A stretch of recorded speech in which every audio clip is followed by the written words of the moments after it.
안녕하세요. DJ 선아입니다. 오늘의 사연 시작해 보겠습니다. 안녕하세요. 저는 60대 초반 서인숙이라고 합니다. 여러분은 세상에 비밀이란 것이 있을 수 있다고 생각하시나요?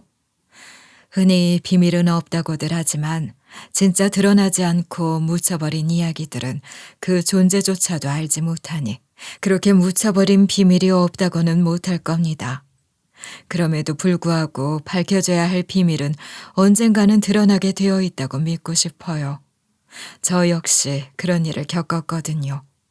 제 친구들 중에도 핸드폰 같은 기계를 잘 만지는 이들이 있긴 하지만 저는 그저 평범한 할머니라 그런 건 잘 모르고 핸드폰으로 사진을 찍고 영상을 남기고 하는 것들이 어색하기만 했어요. 그런데 그런 기록이 기억보다 크고 확실한 진실이 된다는 것을 누구보다 뼈저리게 느꼈습니다. 앞서 잠깐 말씀드렸듯이 저는 제 나이 또래의 평균적인 삶을 살아온 지극히 평범한 사람이라고 생각해요. 특별한 굴곡 없이 그 시절을 산 또래의 누구라도 공유할 법한 보편적인 정서와 풍경 속에서 자랐다고 할 수 있을 겁니다. 돌이켜 생각해도 참 별다를 것 없던 어린 시절이었어요. 전쟁은 지나갔고 남겨진 가난은 여전했던 시절. 배불리 먹지 못하는 사람들이 더 많았지만 그런 것을 두고 누구도 불행하다 여기지는 않았을 것 같아요. 다들 그렇게 살았으니 당연하다 여겼던 거죠. 저는 3남매 중 둘째로 태어났어요. 위로는 얌전하고 정숙한 언니, 아래로는 말썽꾸러기 남동생. 그 사이에 껴서 조용히 눈치 보던 아이가 저였답니다. 언니 따라 학교 가고 엄마 따라 시장 가고 그랬던 것 같아요. 제가 뭔가를 간절히 욕심을 냈던 기억이 별로 없어요. 가지고 싶다고 해서 가질 수 있는 게 많지 않았으니 그랬던 것 같기도 하지만 애당초 그리 욕심이 많은 성향이 아니었죠. 무언가 이루겠다는 아양 같은 건 더더욱 없었고 말입니다. 말썽 한번 부리지 않고 착실하게 학교를 다녔지만 공부를 썩 잘하지는 않았어요.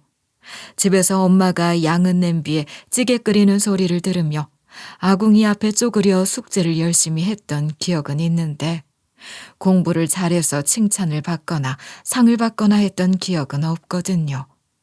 그땐 텔레비전은 마을에서 제일 가는 부잣집에나 있는 귀한 물건이었고 툇마루에 앉아 라디오에서 흘러나오는 노래라도 들을 수 있으면 행복한 거였어요. 그때 들었던 노래들은 지금도 들으면 목이 메는 것 같답니다. 오랜 추억이란 것은 그런 힘이 있죠. 밥때가 되면 불 피우는 냄새와 기름 냄새가 뒤섞였고 저녁 밥상에서 젓가락 부딪히는 소리가 오가는 풍경. 그렇게 별일 없는 나날들이 쌓이고 쌓여 이제 60 넘은 할머니인 지금의 제가 되었어요. 돌아보면 그 시간들이야말로 따뜻하고 고요하게 단단했던 시간들인 것 같습니다. 어느 시인이 그랬던가요? 행복은 기록되지 않는다고 말이에요. 그런 평범함이야말로 기록되지 않고 잊힌 시간 속에서 가장 오래 남은 행복한 기억인 것 같아요. 그런 어린 시절을 보낸 저는 대학 공부는 하지 못했지만 번듯한 직장 다니는 성실한 남편 만나 가정을 이뤘고 일남일녀를 뒀어요. 딸이 먼저 태어났고 2살 터울로 아들을 하나 더 낳았는데 애들 키우던 시절을 생각하면 지금도 저절로 미소가 지어져요. 여보, 옛날부터 어른들이 첫째 키울 땐 뭘 모르고 키우니까 힘들지 않은 게 없다고 하고 둘째는 첫째 키워본 경험이 있으니 저절로 크는 것 같다고 하시던데 어찌 우리 집은 정반대인 것 같지? 그러게나 말이야. 우리 큰딸이 너무 순해서 큰애 키울 때야말로 저절로 크는 것 같았지. 내 말이 그 말이야. 다들 애 키우는 걸 뭐가 그렇게 힘들다고 하는 건가 싶었잖아. 아휴, 웬걸. 근데 둘째 이놈 키우면서는 내가 정말 뼈가 다 삭는 기분이야. 작은 놈이 별나긴 별나지. 가뜩이나 아들의 막내라고 어르신들이 더 예뻐하시는데 별나기까지 하니 난리 난 거지 뭐. 나 정말 둘째 키우면서 폭삭 늙은 것 같아. 얘 다 키우고 나면 나 할머니 돼 있는 거 아니야? 정말이지 둘째 키울 때 너무 힘들었거든요. 그런 동생에 치여 큰딸은 더 착하고 순한 아이로 자란 것 같기도 합니다. 동생이 별나니 큰딸은 그 어린애가 자기 감정을 있는 대로 표출하는 일도 잘 없고 늘 많은 걸 억누르며 부모 말 잘 듣는 착한 딸로 자란 게 아닐까 하고 말이에요. 저는 그걸 애가 철이 빨리 들고 성숙해서 그렇다고 생각했는데 지금 생각하면 감정 표현에 미숙한 아이로 자란 게 아닌가 싶어요. 집에서도 그렇게 착한 딸이었던 큰딸은 학교에서도 그랬나 봅니다. 친구들이랑도 잘 지내고 공부도 곧잘하는 모범생이었으니 선생님들께도 늘 칭찬만 받았어요. 솔직히 둘째 아들놈의 경우는 담임 선생님 면담 날짜가 잡히면 한숨부터 나곤 했거든요. 분명 뭔가 제가 또 머리를 조아리며 집에서 잘 가르치겠다, 살피겠다 그런 얘기를 해야 하는 상황이 될 거라는 걸 잘 알고 있었으니까요. 반면 큰딸의 경우엔 마음 편하게 면담을 갈 수 있었어요. 무엇 하나 나무랄 게 없는 아이라는 칭찬 일색이었거든요. 안녕하세요, 어머니. 바쁘신데 이렇게 와주셔서 감사합니다. 아닙니다. 선생님께서 늘 저희 아이 잘 챙겨주셔서 제가 감사하죠. 어머니, 영인이는 정말 입댈 데가 없는 아이예요. 조용한데도 자기 할 일은 어쩜 그렇게 똑부러지게 하는지 말이에요. 제 딸이라서가 아니라 사실 집에서도 워낙 애가 얌전하고 착해요. 동생이 좀 별난데 누나로서 그런 동생 챙기다 보니 더 그런 것 같기도 하고요. 그렇군요. 어머니 말씀을 들으니까 더 잘 알 것 같아요. 영인이가 학교에서도 그렇게 친구들 배려를 많이 하고 양보를 잘하거든요. 애들이 영인이 보고 다 천사라고 할 정도랍니다. 그래요? 그 정도인가요? 네. 급식 줄 설 때도 보면 꼭 맨 뒤에 서 있는데 다른 애들 다 앞에 세워주더라고요. 누가 부탁 같은 걸 하면 거절도 잘 못하고 그래서 애들이 영인이를 다 좋아해요. 돌이켜보면 그걸 마냥 착하다고만 해서는 안 됐던 거라는 생각이 들지만 당시엔 그런 생각을 전혀 못했어요. 집에서도 제가 가끔 너도 때도 좀 쓰고 그래봐 그런 말을 하긴 했지만 너무 참기만 하는 걸 걱정하나 문제라고 생각하진 않았어요. 담임 선생님도 칭찬만 하시고 주변에서도 다들 딸 하나 잘 낳았다, 잘 키웠다 그런 소리만 하니까 저도 그런 줄로만 안 거예요. 아들은 손이 많이 가는 아이였고 욕심도 많아서 사실 과외며 뭐며 그런 것도 많이 시켰는데 딸아이는 학원도 자기가 알아서 여기 다니겠다고 하고 진짜 수월하게 키웠죠. 그런데도 대학도 잘만 들어갔고 졸업하고 취직도 바로 했지 뭐예요. 진짜 제가 딸 하나는 거저 키웠다 싶습니다. 하나를 보면 열을 안다고 하죠. 제 딸이 정말 그랬어요. 매사 부족한 것 하나 없이 모범적이기만 한 딸은 사윗감도 무척이나 잘 골라왔더라고요. 처음 인사 온 날부터 어쩜 그렇게 서글서글하니 성격도 좋고 부침성도 좋고 게다가 인물 좋고 탄탄한 회사 다니는 인재였으니 더 바랄 것이 없다 싶었습니다. 어서 와요. 얘기는 많이 들었는데 이렇게 실제로 보니 훨씬 더 듬직하고 좋네요. 말씀 편하게 해주세요, 어머니. 어머니? 아유, 어색하긴 한데 듣기 좋기도 하고 우리 딸 시집 보낸다는 실감이 나고 그러네. 네, 어머니. 영인이 저 주십시오 하려고 왔습니다. 이렇게 예쁘고 착하게 길러주셔서 너무 감사드려요. 이제부터는 제가 더 잘하며 살겠습니다. 어머나 세상에 박력 있기도 하지. 여보, 안 그래요? 당신 우리 아버지한테 인사드리던 날 기억해? 난 그날 우리 아버지가 한 말을 잊을 수가 없어. 우리 아버지가 그러시더라고. 잘난 놈이 왜 저렇게 패기가 없어? 그러셨거든. 그 시절엔 그게 미덕인 줄 알았지 뭐. 하여간 씩씩하고 당당해서 보기 좋구만. 그래, 우리 영인이 어디가 그렇게 마음에 들던가? 아버지도 참 쑥스럽게 뭘 그런 걸 물어보세요. 아니야, 뭐가 쑥스러워. 네, 아버님, 영인이 장점은 밤새워 말씀드릴 수도 있지만 제가 제일 반했던 걸 말씀드리자면 조용한 듯 보여도 누구보다 속이 깊고 생각도 따뜻한 마음이 정말 예뻐서 반했습니다. 그렇구만. 그럼 우리 영인이 단점은 뭐라고 생각하나? 사람들은 다들 영인이더러 착하다고 그걸 장점이라고 하는데요. 저는 그게 단점인 것 같아요. 착해도 너무 착해서 자기 걸 못 챙길 때도 많으니까요. 그래서 제가 옆에서 더 잘 챙겨주고 싶습니다. 사윗감이 그렇게 말하는 걸 듣고 저는 더 볼 것도 없다는 생각이 들었어요. 제 딸을 그렇게 깊이 이해하고 아껴주는 마음을 갖고 있는 사람인데 뭘 더 보겠어요. 엄마인 저보다도 더 깊은 마음으로 제 딸을 위해줄 사람이라는 확신을 가졌던 것 같아요. 딸의 진짜 모습을 제대로 봐주고 또 착하기만 한 것 또한 보듬을 줄 아는 사람이라면 언제든지 제 딸을 맡겨도 좋다고 생각했죠. 딸은 어릴 적부터 늘 얌전하고 순한 아이였잖아요. 말 한마디 높이지 않고 속으로 삼킨 말이 도대체 몇 마디가 됐을지 알 수도 없습니다. 자기 속상한 건 얘기도 안 하고 동생이고 친구들에게 늘 양보만 하던 아이. 그러고도 투정 한 번 부린 적 없는 아이. 그런 제 딸을 조심스럽게 바라보며 귀하게 여기는 눈빛을 가진 사윗감이니 저는 마음이 툭 놓였던 것 같아요. 이런 사람이라면 우리 딸 외롭게 하진 않겠다 싶었고 늘 혼자 삼키던 말들을 제 남편에게는 털어놓으며 살겠구나 싶기도 했습니다. 게다가 사윗감이 어찌나 자상하던지요. 식사 다 마치고 나니 자기가 가져온 차로 직접 차를 준비해내겠다는 거예요. 어머니, 이게 국화차인데요.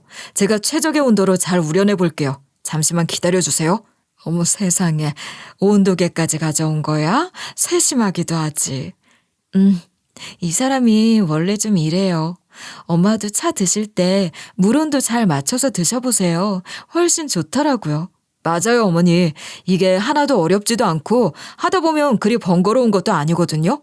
오늘 제가 다 알려드리고 갈게요. 천천히 해. 엄마가 부담스러우실 수도 있겠다. 그런가? 알았어. 자기가 그렇다면 자기 말 들어야지. 아니야, 아닐세. 알려줘봐. 배워볼게. 그런데 영인이 말이라면 늘 그렇게 다 들어주나? 그럼요. 어머님도 아시다시피 영인이가 좀처럼 힘든 내색도 안 하고 뭘 해달라고 하는 것도 별로 없잖아요. 그러니까 뭐라도 이렇게 얘기하는 게 있으면 무조건 들어주려고 해요. 그래야 저한테는 뭐든지 부담 없이 말할 수 있을 것 같아서요. 생각이 참 깊은 것 같아. 나보다도 자네가 훨씬 나아. 그러니 부부로 살 인연인 게지. 고맙네. 참으로 보기 좋은 한 쌍이 아닐 수 없었어요. 딸 사위는 말 그대로 금슬이 너무 좋았고 함께 있는 모습만 봐도 마음이 놓였죠. 그렇게 사이가 좋으니 애도 금방 생길 줄 알았는데 그게 그렇지가 않더라고요. 저만 그런 생각을 하는 건 아닌지 주변에서도 슬슬 좋은 소식 없냐는 인사말이 따라붙기 시작했고 그 즈음부터 딸의 표정이 조금씩 변해갔던 것 같아요. 명절 때 시댁, 그러니까 사돈댁에 다녀온 딸은 더욱 수심이 깊어 보였어요. 사돈들이 시골뿐이신데 마냥 푸근하고 좋은 분들 같더니 아무래도 손주 문제에 예민한 것 같은 거예요. 그래, 잘 다녀왔어? 두 분 다 잘 계시고? 건강도 좋으시고 잘 계셔. 멀리 다녀와서 그러나? 너 얼굴이 많이 까칠한 게 피곤해 보여. 너무 피곤하면 그냥 집에서 쉬지 그랬어. 여기야 꼭 오늘 아니어도 언제든지 와도 되는걸. 아니야, 괜찮아요. 그래도 명절인데 엄마 아버지한테도 인사드리러 와야지. 날 봐도 너무 피곤해 보이고 얼굴이 안 좋아 보이는데도 딸은 별 얘기를 안 하는 겁니다. 하긴 언제 저 붙들고 그런 하소연 같은 걸 하던 아이도 아니죠. 할 수 없이 제가 좀 꼬치꼬치 물어볼 수밖에 없었어요. 이번엔 별 말씀 안 하셨어? 손주 얘기 말이야. 말씀하시지. 많이 기다리고 계시니까. 또 뭐라고 하셨구나. 괜한 스트레스 주는 게 더 안 좋은데 그냥 좀 기다려주시지. 꼭 그렇게 말로 하시나 몰라. 아직 나이도 어리고 말이야. 주변 친척분들도 다들 뭐라고 하시는 것 같고 그러니까 시부모님도 더 초조하신가 봐. 초조할 것도 많네. 영인아, 너 너무 신경 쓰지 마. 어련히 때 되면 생길까. 위로랍시고 사돈댁을 흉도 보면서 딸 기분을 살폈지만 딸에게 큰 도움이 되는 것 같지는 않았어요. 그러니 저도 마음이 쓰여서 한 의원에도 데리고 가보고 좋다는 것도 많이 해먹이고 그랬죠. 솔직히 그런 것들도 다 부담일 것 같아 제 마음 같아서는 그냥 내버려 두고 싶었지만 가까이 있는 친정에서 아무것도 안 하고 두 손 두 발 놓고 있다고 할까봐 그렇게라도 했던 거예요. 근데 그런 것들이 딸에게는 확실히 더 스트레스가 되는 것 같아서 속이 상했어요. 생리가 조금만 늦어도 기대감에 불안함이 뒤섞이는 티가 많이 나던데 그러다 또 실망하고 실망하는 걸 매달 겪는 거잖아요. 무슨 큰 잘못을 한 것도 아닌데 죄인이 된 것 같은 기분을 느껴야 하는 딸아이가 안쓰럽기만 했습니다. 한 번은 반찬 좀 갖다 주려고 딸네 잠깐 들렀다가 간 김에 청소기도 한번 돌렸는데 날 화장대, 체온 측정기랑 임신 테스터기, 인터넷 같은 데서 찾은 정보를 인수한 종이들까지 가득 있는 걸 보고 마음이 어찌나 찢어지던지요. 애써 웃으며 아무렇지 않은 척 했어도 제가 짐작했던 것 이상으로 딸아이가 큰 짐을 지고 있는 것 같았어요. 영인아, 힘들지? 너무 스트레스 받지 마. 이런 말도 스트레스가 될지 모르지만 스트레스만큼 나쁜 것도 없다잖니. 괜찮아요, 엄마. 너무 걱정 마세요. 어떻게 걱정을 하네. 너 말라가는 거 보니까 엄마 속이 아니야. 이것 좀 먹어봐. 몸에도 좋다는데 맛도 썩 괜찮더라. 나중에 먹을게요. 지금은 입맛이 없어. 딸은 혼자 그렇게 힘들어하고 있으면서도 여전히 제게 속마음을 잘 내보이지 않았어요. 그게 어찌나 답답하고 속이 상하든지 저도 모르게 목소리가 조금 커지더라고요. 너 혼자 끙끙거리지 말고 엄마한테라도 좀 털어놔. 그럼 좀 후련해지기도 하고 그러는 거야. 엄마, 나 진짜 별로 할 말이 없어서 그래요. 정말 괜찮아요. 아휴, 네 신랑한테는 너 힘든 얘기 가끔 하고 그러니? 누구한테든 좀 꺼내놓고 살아. 그러다 속병 생겨. 그게 다 병이다, 병. 알았어. 그럴 거야. 걱정 마세요. 결국 불임 클리닉까지 다니게 됐는데 사실 거기서도 충분히 자연 임신이 가능하니 여유를 갖고 조금 더 기다려보는 게 좋지 않겠냐고 했지만 안 싸더니 하도 성화라 어쩔 수 없이 바로 시술을 시도하기로 했던 겁니다. 사돈댁들이 저희 부부보다 연세가 많으시긴 하지만 걸핏하면 손주 얼굴은 보고 죽어야 된다. 요즘 기술이 얼마나 발달했는데 그러냐.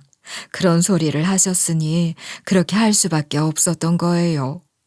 사위가 중간에서 애를 썼지만 딸이 고집을 피워 시술을 하기로 했죠. 첫 번째 인공수정을 위해 배란 주사를 맞고 시간 맞춰서 병원에 가고 병원에서 하라는 대로 다 지켰지만 생리가 찾아왔어요. 첫 번째만에 성공하는 사람들도 있다고 하니 딸아이도 한 번만 고생하길 바랐지만 그렇게 되지 않았고 조급한 기대는 실패가 되고 말았습니다. 두 번째 시도 역시 실패를 했고 세 번째 시도 때는 제게도 시술 날짜를 말하지 않고 조용히 진행을 하더라고요.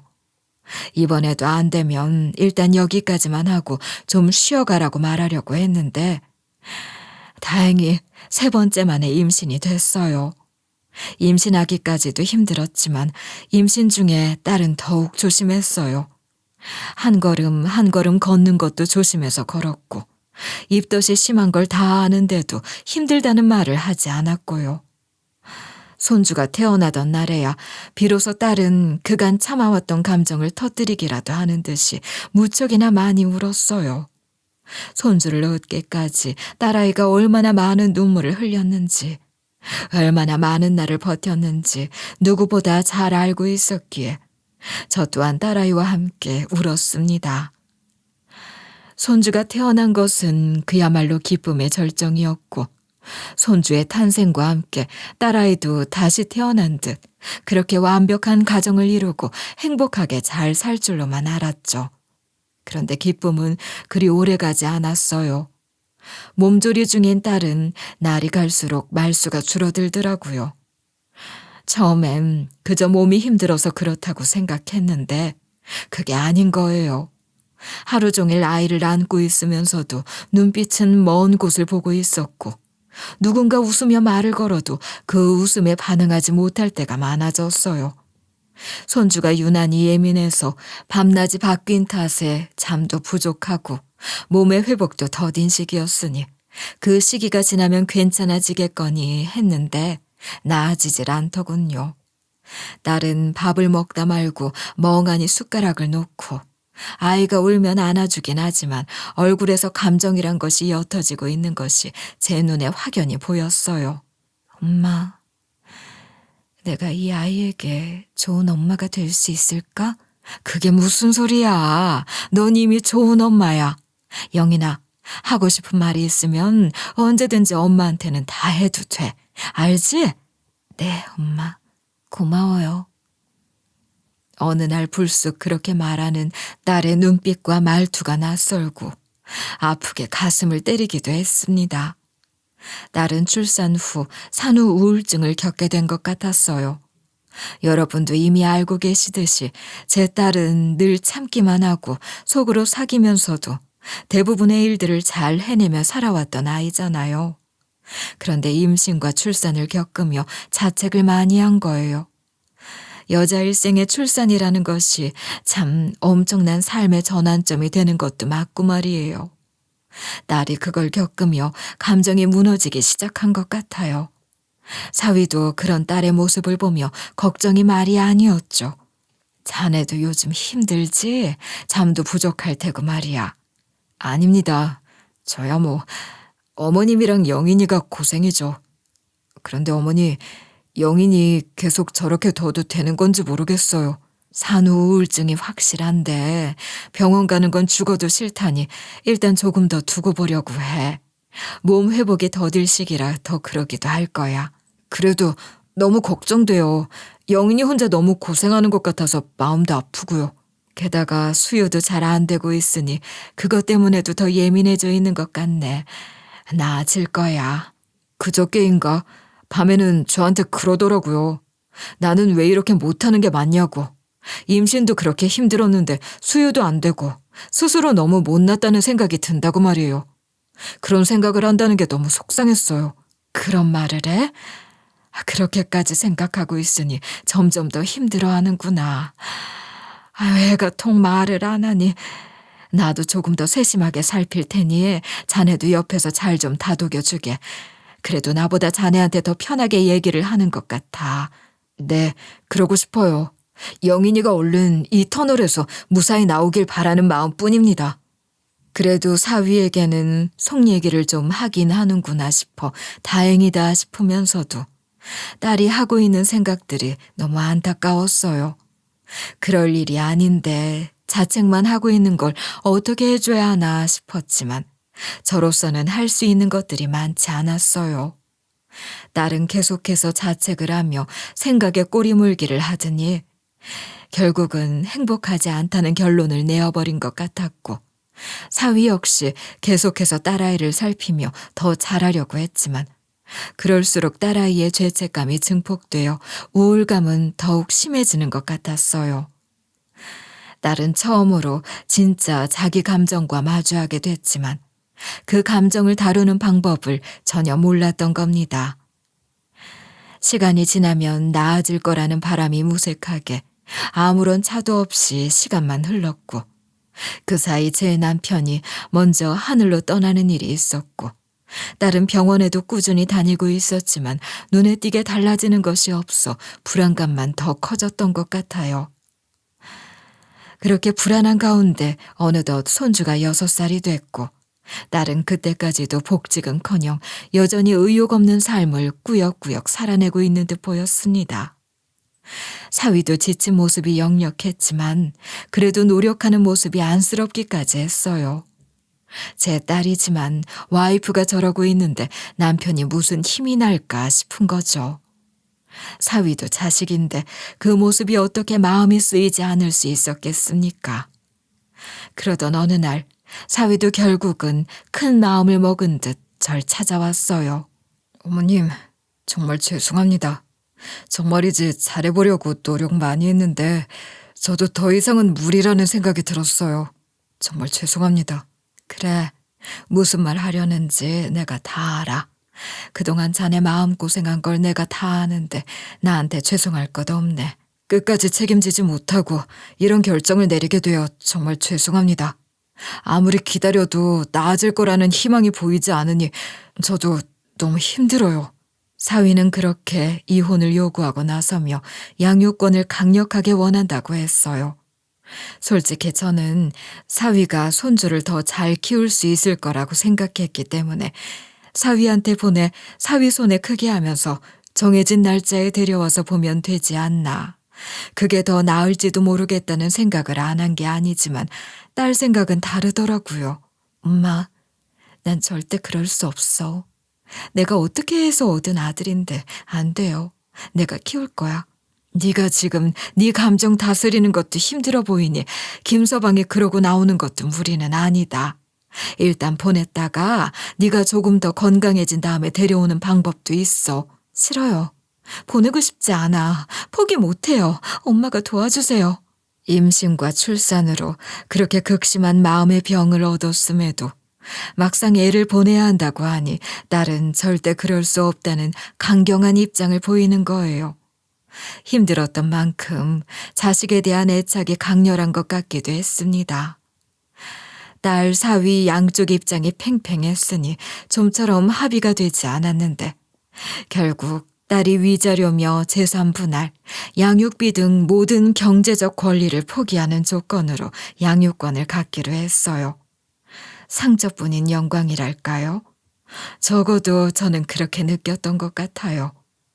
딸은 사위와 이혼 후 저희 집에 들어와 지냈어요. 몇 년 전 남편 먼저 보내고 아들은 결혼했으니 어차피 저 혼자 살던 집이기도 했고 빈손으로 이혼해 양육비도 받지 않기로 했으니 돈을 아끼기 위해서라도 딸과 손주를 제 집에 들여놔야 했죠. 또 손주가 아직 어려서 손이 많이 가는데 결국은 제가 많이 살펴야 했으니 여러모로 딸과 손주를 제 집에 들여 함께 사는 게 답이다 싶었거든요. 짐 정리는 이만하면 다 된 것 같은데 어떠니? 다른 건 살면서 저절로 정리되는 것들이니까 그냥 이렇게 두면 될 것 같아. 네, 그런 것 같아요. 엄마도 수고 많으셨어요. 나야 뭐 한 게 있니. 짐이 많지 않아서 다행이긴 한데 네 마음은 어디다 꺼내둘 데도 없지. 엄마 집이 네 집이야. 마음 편하게 먹어. 알겠지? 네, 엄마. 죄송해요. 그런 소리 마. 그럴 것 없다. 다른 생각은 말고 어떻게든 애 잘 키울 생각만 해. 그렇게 다 포기하고 얻은 양육권 아니니. 너 정말 잘 싸웠어. 쉽지 않은 일이잖니. 잘 싸운 것도 아니고 뭣도 아니에요. 그냥 버틴 거지 뭐. 그런 말 마. 거저 얻어지는 게 어딨어. 네가 잘 싸워서 얻은 거니까 이제부터 더 잘 살면 돼. 시간이 좀 걸리면 어때? 엄마가 옆에 있으니까 지금부터 네가 뭘 하면 좋을지 생각해보자. 네, 천천히 생각해 볼게요. 그렇게 간절히 원하던 양육권을 모든 경제권을 포기하고 얻었으면 아이 키우는데 최선을 다해서 열심히 살아볼 생각을 해야 할 텐데 딸의 상태는 좀처럼 나아지는 것 같지가 않았어요. 처음엔 그래도 아이만큼은 지키고 싶다며 고집을 부리는 딸의 모습에 희망을 걸고 싶었죠. 울컥하는 마음도 있었고요. 그래, 엄마로서 살아야겠다는 의지가 생긴 거라고 믿었던 겁니다. 그런데 막상 손주와 함께 저희 집으로 들어온 딸은 오히려 더 깊은 어둠 속으로 가라앉는 것 같았어요. 딸은 하루의 대부분을 누워서 지냈어요. 아침에 눈을 떠도 손주 아침을 챙기는 저를 보기만 할 뿐이었고 식탁에 앉아도 멍한 얼굴로 젓가락만 들고 있다가 손주보다 먼저 자리에서 일어나곤 했어요. 밥 좀 더 먹어야지. 먹는 둥 마는 둥 오늘도 그럴 거야? 입맛이 없어요. 이따가 배고프면 제가 챙겨 먹을게요. 네가 좀 더 앉아 있어야 애도 좀 더 먹을 거 아니야. 엄마가 같이 앉아 있어 주시잖아요. 나 머리가 아파서 좀 누울게요. 할머니, 엄마는 맨날 아파. 그래서 늘 누워있어. 그지? 할머니는 안 아파요? 그래, 할미는 튼튼해. 그러니까 우리 강아지 밥도 차려주고 유치원 배웅도 해주고 할미가 다 할 수 있지. 걱정 마. 아휴, 제가 정말 하루에도 수십 번 한숨을 쉬지 않을 수 없는 나날들의 연속이었습니다. 속에서 하고 싶은 말이 100마디가 올라와도 하지 못하니 저도 속병이 날 것 같았죠. 그래도 어쩌겠습니까? 딸은 마음의 병을 앓고 있는 중이니 답답하고 속상해도 참고 기다려줘야 했어요. 딸은 늘 방은 어둡게 해두고 싶어 했는데 햇살을 많이 받아야 우울감도 덜하고 잠도 잘 잔다고 해서 햇살 좋은 날이면 제가 커튼과 창문을 활짝 열어젖히곤 했어요. 그러면 햇빛보다 딸아이의 불안한 눈빛이 먼저 튕겨나오곤 했던 것 같아요. 손주의 웃음소리가 들리면 딸은 더 문을 꽉 닫을 때가 많았는데 애미가 아픈 것도 모르고 손주 녀석은 손에 들린 그림을 들이밀며 딸아이에게 바싹 붙어앉곤 했습니다. 엄마, 봐봐. 이거 내가 그린 거다? 선생님이 진짜 잘 그렸다고 하셨어.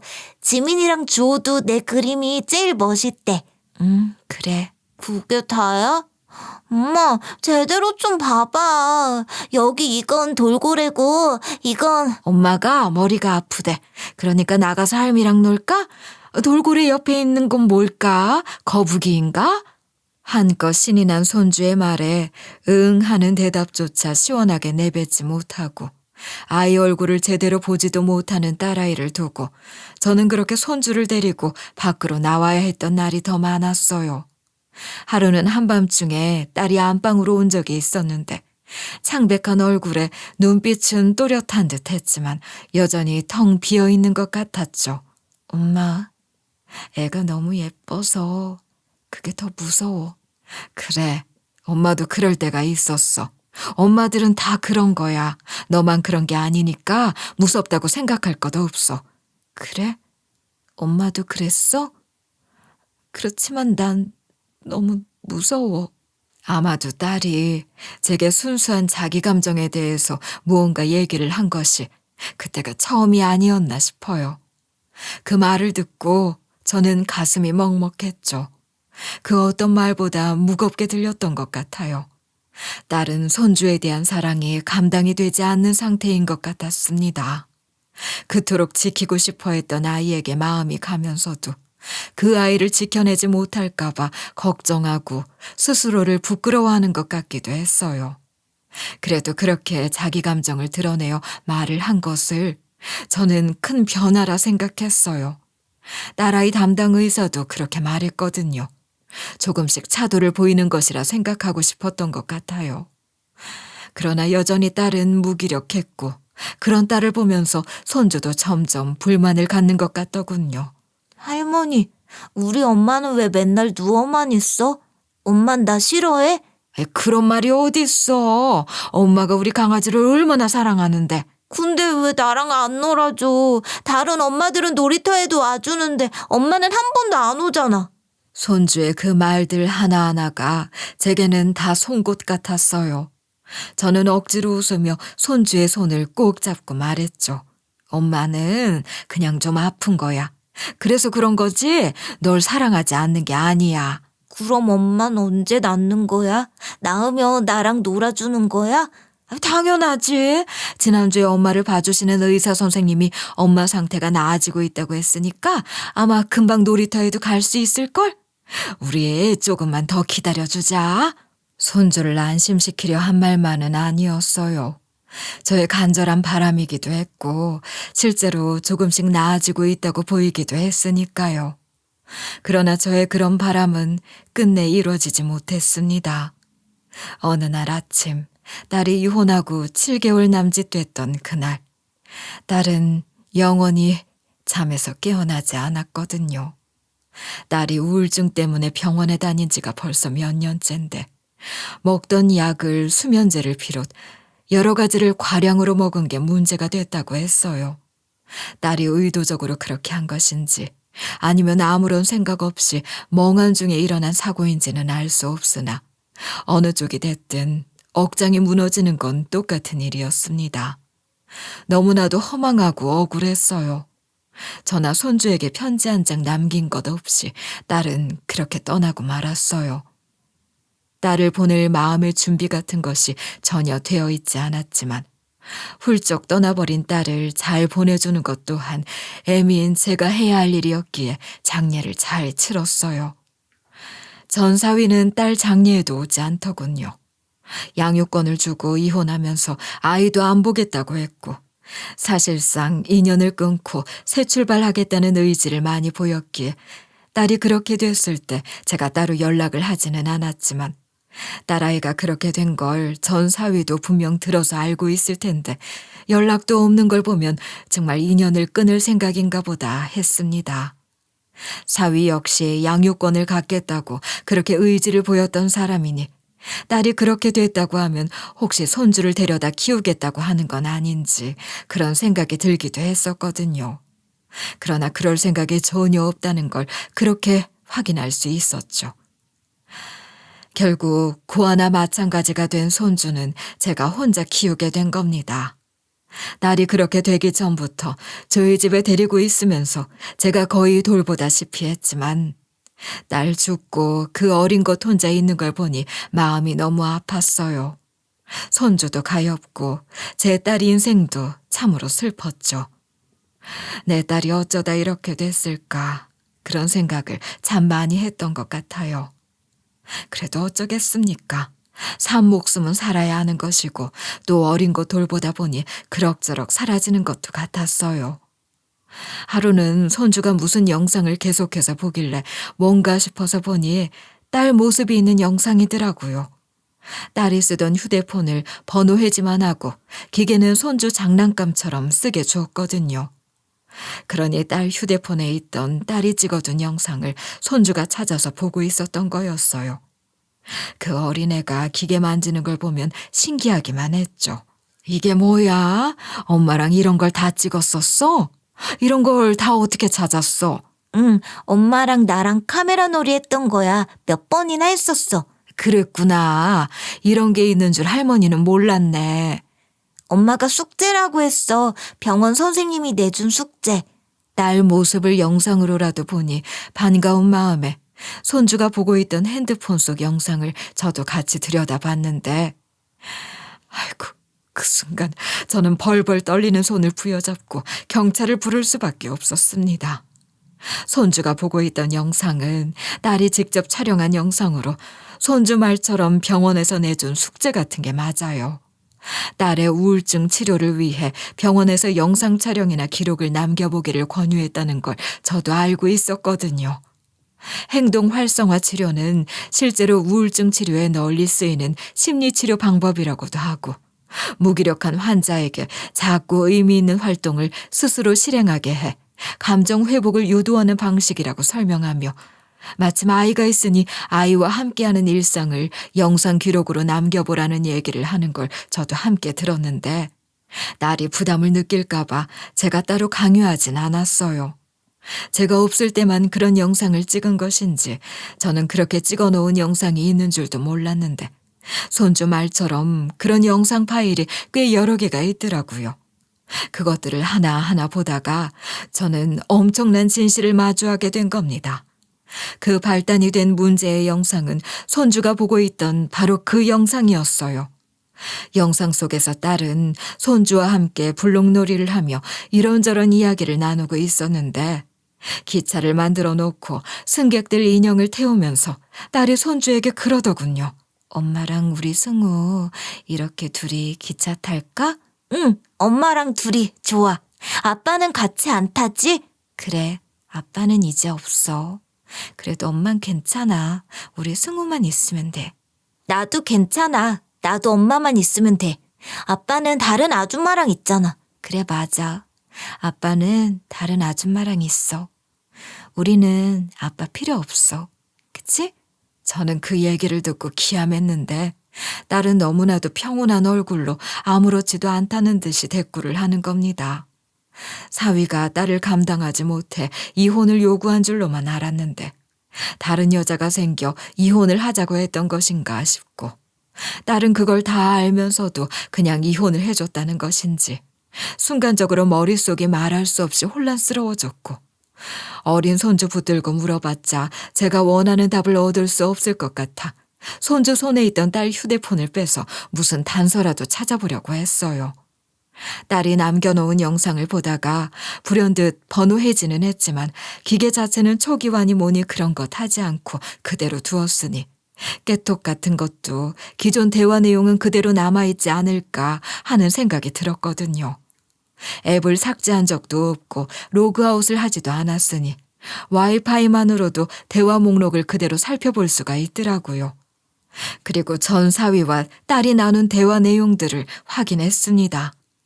결론적으로 딸도 이혼 당시엔 사위의 외도를 몰랐던 것 같아요. 딸은 이혼 후 전 사위의 외도 사실을 알게 되어 분노했으나 전 사위는 더욱 뻔뻔하게 나왔더군요. 깨톡 대화로는 그리 많은 것을 알아낼 수가 없었기에 다시 딸이 남겨놓은 영상을 하나하나 눈에 불을 켜고 살펴보면서 미심쩍은 건 몇 번이나 다시 돌려봤죠. 딸이 찍은 영상은 대부분 손주와 함께 찍은 것이었지만 틈틈이 혼잣말처럼 중얼거리는 것이 많이 나오는데 딸이 그러는 거예요. 나더러 정신병자라잖아. 내가 뭐라고 하든 사람들은 내 말을 안 믿을 거래. 허튼 짓 했다간 명예훼손이니 뭐니 고소해서 위자료 엄청 뜯어갈 거라고. 엄마한테 더 손 벌릴 수는 없어. 아이고, 망할 놈의 자식. 억장이 무너지는 걸 떠나 그놈의 망할 자식 어떻게 응징해야 할지 그 생각에 제 손이 벌벌 떨리기 시작하는데 제 딸도 죽고 없는 마당에 뭘 어떻게 해야 그놈의 자식을 벌 줄 수 있단 말입니까? 어떻게 해야 할지 방법을 알 수는 없었지만 그렇다고 가만히 있을 수도 없었어요. 제가 할 수 있는 거라곤 딸이 남겨놓은 영상에 뭔가 다른 단서가 있지는 않을까 하는 마음으로 살펴보는 일뿐이었어요. 하늘이 무심하진 않으셨나 봅니다. 제 바람대로 딸이 남겨놓은 영상에 해답이 있었어요. 딸 역시 배신감에 치를 떨며 전 사위를 응징할 생각을 하고 뒤를 캤던 것 같아요. 그러다 전 사위가 집 컴퓨터에 남겨놓은 서류들을 통해 사위가 회사 자금을 횡령했다는 것을 알게 된 거죠. 딸이 남겨놓은 영상 사이사이 그런 단서들의 파편을 확인할 수 있었고 딸의 휴대폰을 뒤져 딸이 관련 증거들을 휴대폰에도 파일로 저장해둔 것을 찾을 수 있었습니다. 전 사위의 내연녀는 다름 아닌 같은 회사 재무팀 직원으로 둘이 작당해서 횡령을 저질렀고 그것을 자금 삼아 퇴사한 내연녀 이름으로 사업을 시작했고 지금은 결혼 준비 중이라는 것들까지 알게 된 거예요.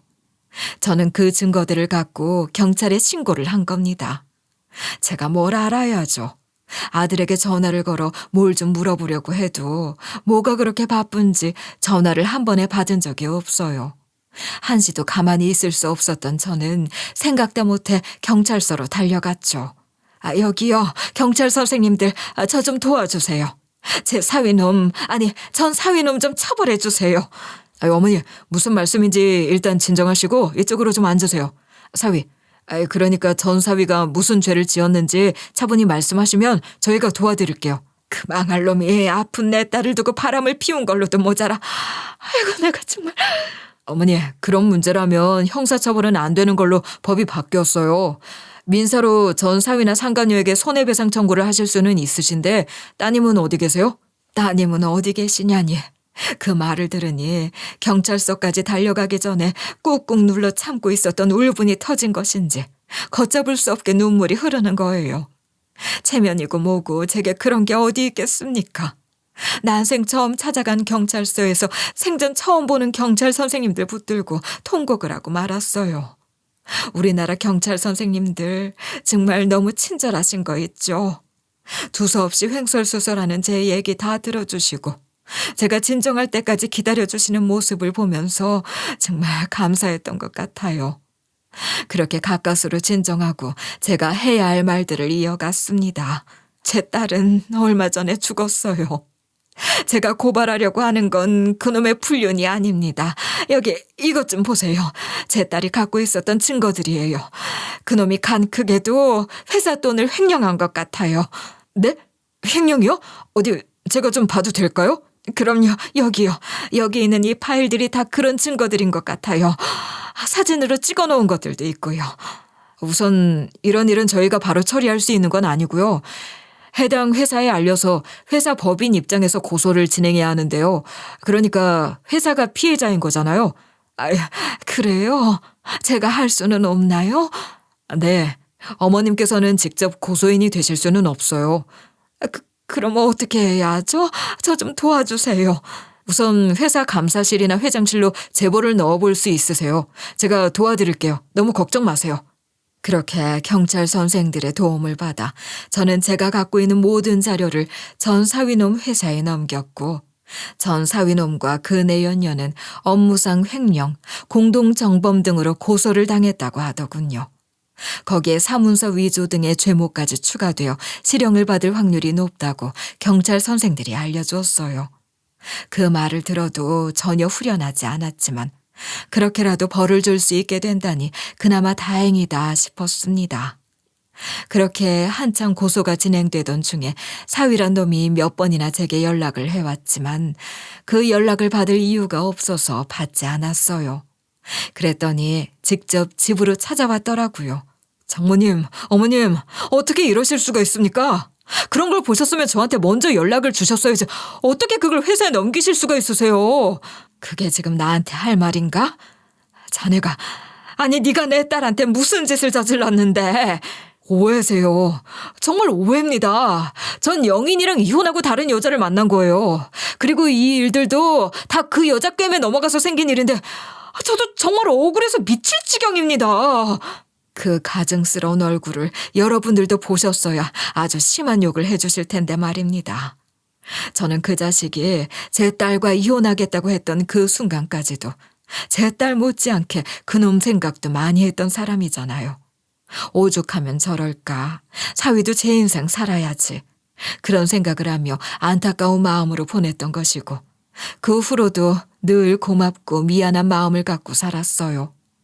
딸이 그렇게 되고 난 다음에 연락을 하지 않는 것에 대해서도 이해하려고 했지 원망한 적은 없었는데 제가 사람을 잘못 봐도 한참 잘못 봤지 뭡니까? 그래? 어디서 그딴 소리를 하는 거냐 이놈아. 네가 아픈 내 딸 두고 바람이나 피우고 다녔다는 증거들도 내가 다 갖고 있다. 그게 무슨... 아니에요. 아닙니다 어머니. 저 좀 도와주세요. 어머니께서 조금만 도와주시면 제가 억울하게 엮인 거라는 거 소명할 수도 있어요. 실형이라도 면하고 엄마도 없는 승우 저라도 돌봐야 하지 않겠습니까? 뭐야? 네 이놈 터진 입이라고 아무 말이나 할 테냐? 네가 어디서 승우 이름을 입에 올려? 너 애초에 양육권 갖겠다고 난리쳤을 때도 내 딸한테 돈 한 푼 주기 싫어서 생쇼한 거 내가 모를 줄 알아? 이젠 다 알아. 너 같은 놈한테 안 속는다. 어머니, 전 진짜 억울합니다. 제게 설명할 기회를 주시고 만회할 기회도 주세요. 제가 정말 잘하겠습니다. 씨알도 안 먹히는 소리를 하는 그놈의 상판떼기를 한 대 쳐올리고 싶은 심정이 간절했지만 제 손 더럽히기 싫다 생각하며 더 말 섞기도 싫다는 말로 내쫓고 말았어요. 제 딸에게 그런 짓을 저지르고 회사 상대로 그런 죄를 저지르고 나서도 제 살 길 찾겠다며 제게 무언가 구걸하듯 도움을 청하러 온 꼴이 정말이지 구역질이 났어요. 그걸 도와줄 마음은 추호도 없었죠. 그러면서 감히 손주를 파는 것도 정말 참을 수가 없었어요. 손주를 위해서라도 그런 인간은 꼭 제대로 된 벌을 받게 하고 싶었고 다행히 법의 정의는 살아있었기에 바라던 대로 전 사위놈은 실형을 받게 됐습니다. 경찰 선생이 말한 대로 사위의 분류는 더 이상 형사처벌 대상도 아니고 딸도 죽고 없는 마당에 민사상 손해배상을 청구할 수도 없었어요. 당사자가 아닌 유족은 청구의 주체가 될 수 없다고 하더군요. 제가 무슨 그놈의 보상금이니 위자료니 하는 것들이 탐이 나서 그러는 게 아니잖아요. 어떤 식으로든 벌을 주고 싶은데 현재 우리나라 법으로는 벌을 줄 수 있는 게 그런 것밖에는 없다고 하니 그런 거라도 하려고 했던 것인데 그게 안 된다는 거예요. 그래서 다른 방법은 없을까 하고 변호사 사무실도 찾아 나서서 상담도 해보고 했어요. 제 말씀 좀 들어보세요. 그놈이 회사에 저지른 잘못으로 받는 벌과는 별개로 제 딸한테 저지른 짓을 처벌할 방법은 정녕 없는 건가요? 어려운 상황이긴 합니다만 방법이 아예 없는 건 아닙니다. 정말이에요?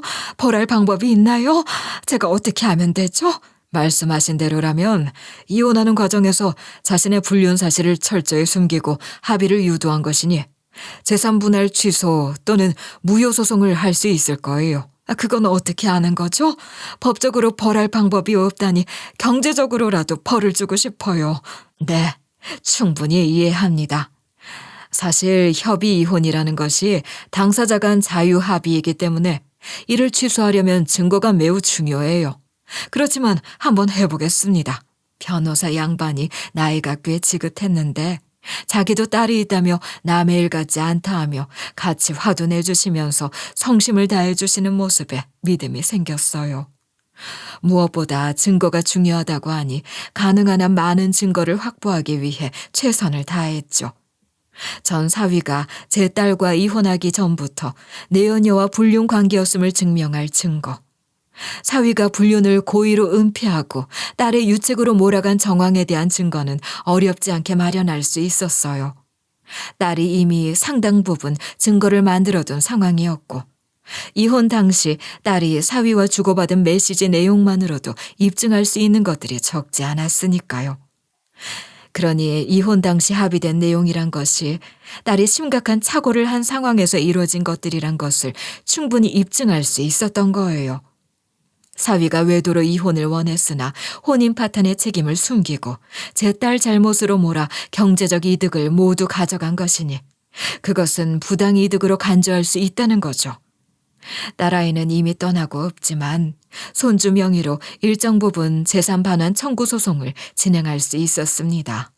그 결과 부동산과 예금 등 등록된 자산을 대상으로 정당한 손주 몫을 환수받을 수 있게 됐어요. 전 사위와 그 내연녀가 벌받는 것도 보고 제 손주 몫의 재산도 일부 되찾고 나니 그래도 억울함이 조금은 풀리는 것 같기도 하네요. 불쌍한 제 딸 생각하면 지금도 자다가 벌떡 일어나곤 하지만 손주 생각해서라도 제가 더 힘을 내야 하잖아요. 할머니, 이거 봐. 이거 엄청 어려운 건데 나 혼자 다 맞췄어. 아이고 세상에, 우리 강아지 어디서 그런 머리가 나왔을까? 나? 엄마 닮아서 똑똑하지. 엄마도 퍼즐 엄청 잘했잖아. 그렇지, 맞다. 엄마가 그랬었지? 네 엄마는 어릴 때 그림 맞추기 책 같은 걸 사주면 하루 만에 다 끝내곤 했었어. 그리고 나서도 몇 날 며칠을 더 재밌게 갖고 놀곤 했지. 그랬구나. 엄마도 나처럼 퍼즐 같은 거 좋아했구나. 거봐, 나 엄마 닮은 거 맞잖아. 오늘 밤엔 엄마랑 꿈에서 퍼즐 맞추면 좋겠다. 그래? 엄마가 꿈에도 자주 나와? 그럼 어제도 엄마랑 놀이터에 같이 갔었는데 그렇구나. 엄마 또 만나면 할머니 꿈에도 좀 찾아가 주라고 해. 할머니도 엄마 보고 싶다고. 응? 할머니한테는 아직 안 갔어? 알았어. 내가 엄마한테 꼭 얘기할게. 손주를 보면서 생각했어요. 손주 몫의 재산 잘 두었다가 공부도 하고 싶다는 대로 다 시켜줘야 하고 자만색시 데려와서 장가가는 것까지 제가 다 보려면 정말 열심히 살아야겠다고 말입니다. 어쩌면 그렇게 착하기만 한 아이에게 그런 가혹한 일들이 닥쳤는지 모르겠어요. 사람들은 시간이 지나면 괜찮아진다고들 하잖아요. 슬픔도 분노도 시간 지나면 흐려지고 살다 보면 무뎌진다고 말이에요. 하지만 때로 그 말들이 참 어긋한 위로 같다는 생각도 들었어요. 딸아이가 세상을 떠난 지 시간이 아무리 흘러도 그 아이를 마음 편히 보낼 수는 없을 것 같거든요. 여전히 가슴 안에 납덩이 같은 공기 하나를 삼키며 그 무게를 달고 하루를 시작하고 있지만 그 무게가 좀처럼 가벼워질 것 같진 않아요. 세상 누구보다 착한 아이, 울음도 원망도 상처도 말하지 못한 채 조용히 끌어안고 살다가 결국 무너져버린 아이. 그런 딸을 지켜주지 못한 죄책감도 적지 않았어요. 어릴 때부터 제가 조금 더 살폈더라면 딸이 이렇게 되지 않았을 텐데 하는 생각이 어쩔 수 없이 들었으니까요. 그래도 딸이 하지 못한 일을 제가 마무리 지었다는 것, 그나마 죗값을 치르게 하고 제자리를 찾게 한 것으로 최소한 제가 할 일을 했다고 위안 삼으려고 했지만 그마저도 쉽지가 않았어요. 승리감이 아니라 그저 조금은 숨을 쉴 수 있게 되었을 뿐이니까요. 그러나 이제 저는 손주를 지키기 위해 다시 살아갑니다. 제가 할 수 있는 건 딸이 지키지 못한 모든 순간을 대신해서 손주를 보살피는 것이잖아요. 아이가 커서 어떤 삶을 살든 자기 몫의 것을 당당하게 요구할 수 있도록, 사랑받아 마땅한 사람이라는 걸 잊지 않도록, 엄마가 너를 끝까지 지켜주려 했다는 걸 기억할 수 있도록, 그렇게 제가 손주 옆에 있어줄 겁니다. 지금은 손주와 함께 딸을 추억하는 정도에 그치지만 손주가 조금 더 자라면 제 엄마를 더 많이 이해할 수 있도록 설명도 잘해주고 싶어요. 제 딸 닮아 착한 손주 녀석이지만 딸처럼 너무 자기 감정 숨기며 참기만 하는 아이로 키우지는 않아야지 하고 있어요. 그러기 위해 공부도 많이 하고 있답니다. 손주 잘 키워놓고 나중에 자신 있게 딸 만나러 가야죠. 그러기 위해서 저는 오늘도 열심히 살아갈 생각입니다. 제 이야기를 이렇게 끝까지 들어주신 여러분, 정말 감사합니다. 이렇게 제 이야기를 귀 기울여 들어주신 분들이 계시다는 것만으로도 제게는 얼마나 큰 위로와 용기가 되는지 몰라요. 그렇게 또 더 큰 힘 얻어서 살아가려고요. 정말 감사합니다.